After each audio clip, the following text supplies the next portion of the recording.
Tadi kan juga dijelaskan bahwa sholat di jalan itu tidak diperbolehkan ya tadi Iya, Ustadz Maulana sudah iya. menjelaskan. Tapi ini kita sering melihat ya di Indonesia juga, di daerah saya juga kalau misalnya lagi sholat id atau kadang sholat Jumat itu kalau misalnya udah kepenuhan masjidnya, kita menggunakan jalan raya sebagai tempat untuk sholat. Nah ini sebenarnya bagaimana hukumnya ketika sholat id atau misalnya sholat Jumat yang sering dilaksanakan di jalan nih. Mohon penjelasannya guru silakan. Menarik tadi kata beliau bahwa di Indonesia dan di tempat saya juga, emang negaranya di mana? Saya juga ya sama Indonesia.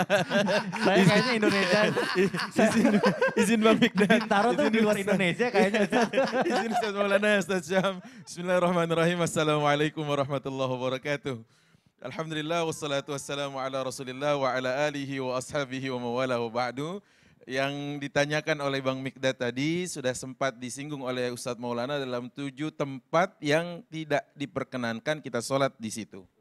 Nah, ada catatan yang tadi kita garis bawahi dari Ustaz Maulana, guru kita, bahwa di jalanan ini boleh kalau ya daya tampung masjid sudah tidak lagi mencukupi. Atau ada masalah yang kita hadapi, masjid tidak bisa digunakan, semisal sedang ada renovasi, atau bangunan itu runtuh. Kan kita sering dapati itu dalam musibah-musibah ya Ustadz. Misalkan ada gempa, waliyadzubillah la qadarullah, semoga Allah tidak takdirkan.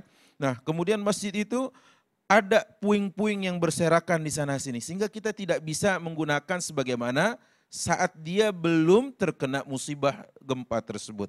Maka kita boleh melakukan itu. Tapi juga secara umum tempat yang dimaksud jalanan ini, kata Rasul sallallahu alaihi wasallam fima rawahu Abu Hurairah, yang dikatakan oleh Abu Hurairah radhiyallahu anhu arda adalah wa ju'ilat liyal masjid tahuran masjidan wa tahura wa ju'ilat liyal ardu masjidan wa tahura. Dijadikan bumi ini terhampar luas, suci dan sah untuk jadi tempat sujud. Nah juga jangan mentang-mentang tahu hadis ini, kemudian tadi sampaikan guru kita Ustadz Maulana, gelar sejadah di tengah jalan. Kenapa? Bahaya lalu lintas, mobil, kendaraan. Padahal ada kaidah mengatakan la darar wa la dirar. Tidak boleh membahayakan diri sendiri, juga tidak boleh membahayakan pihak lain. Karena kalau seperti itu adanya, pasti siapapun akan mengecam, wali mana dia bisa sampai kayak gini ya.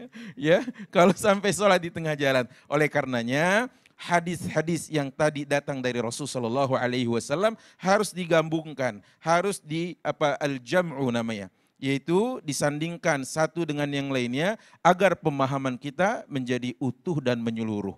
Yang dikatakan Ustaz Maulana betul tidak boleh di jalanan, tapi kapan hadis Abu Hurairah ini berlaku? Termasuk misalkan diantaranya adalah pada saat mungkin ya perhelatan sholat sunnah yang besar, semisal sholat id tadi, ya di mana sebahagian riwayat menyatakan bahwa Rasulullah SAW, dan ini juga terjadi khilaf di antara para ulama, yaitu sholat id ya di jalan-jalan di tanah lapang, dan sholat istisqa ya sholat minta hujan itu dikerjakan Rasulullah SAW di tanah lapang. Otomatis kalau jumlah besar jamaah itu membludak pastinya akan berdampak kepada perluasan tempat sholat termasuk jalanan tadi. Tapi kalau tadi sih emang nggak dibangunin temennya kayaknya. Itu temennya iseng kayaknya. Iya, itu kan gang rumahnya sebenarnya. Gang rumahnya. Kayaknya sebenarnya dia ya tinggal nyebrang masuk aja masuk rumahnya gitu. Cuma dia pengen lihat kesetiaan dari sahabatnya, bangunin apa enggak nih ya gitu. Ternyata kayaknya enggak dibangunin, maka sampai situ dia tahu bahwa sesungguhnya temennya sebatas itu dia. Ya. Wallahu a'lam bishawab.